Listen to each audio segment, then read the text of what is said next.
All right, new at 6, a warning about a poisonous plants that are starting to pop up closer to homes here in Ohio. One looking just like this. It might look nice and beautiful, but it's quite dangerous if you try to get rid of it the wrong way. Meteorologist Mackenzie Bart joining us now to explain how to keep your family safe in this situation. Mackenzie. Yeah, and we've noticed this because of those pockets of warmer weather that we've been seeing. So OSU Extension has noticed the wild parsnip and poisonous hemlock not only start to appear across central Ohio, but a little bit closer towards folks' homes, which could be dangerous because they kind of look beautiful when you look at them here in a picture. Here's a picture of the wild parsnip. They have that yellowish goldish kind of look. And then also the poisonous hemlock, kind of from a distance could look like baby's breath, or I know different types of milkweed, maybe from a distance here, but that is the poisonous hemlock flower. And then the leaves can look like tops of carrots or maybe even parsley. But when touched or inhaled, this could be toxic or even deadly.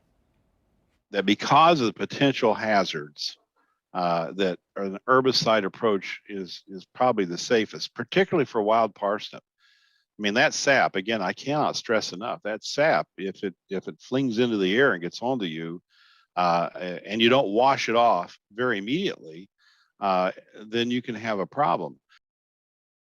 So a lot of the problem that we're seeing is that folks will see this near their home and then they'll try to take the weed eater to it or try to mow it down. And then any of that sap will start to become airborne and it could get into your eyes or get into your mouth. And that's why they suggest if you can, maybe using a herbicide to get rid of it, or maybe even just wear some extra PPE equipment. So you'll want, the glasses that kind of wrap around your face. I know a lot of us, still have these masks. So using this to protect yourself. Then of course, maybe some extra strength gloves. These are like high scientific gloves. So something that's maybe a little bit tougher than your normal dishwashing glove that you have laying around your home. But you want to make sure that you're fully protected, of course, washing your hands a couple times before coming back inside. I mean, it's so good to be talking about this because, as you mentioned, I don't know that I would recognize those as dangerous plants. I thought, that looks like baby's breath, just like you said. I wouldn't know. And walking around some of our, parks or even that nature walk that you may like, it's a little bit difficult to kind of notice. So at least you know what it looks like now and just kind of stay away.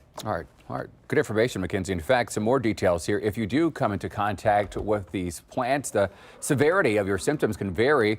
You could have difficulty breathing or even have seizures. Poison Control suggesting that you go to the hospital right away because the severe symptoms can develop quickly. It's not recommended that you try to treat yourself in this situation. Okay, here's the good news, though. There are some safe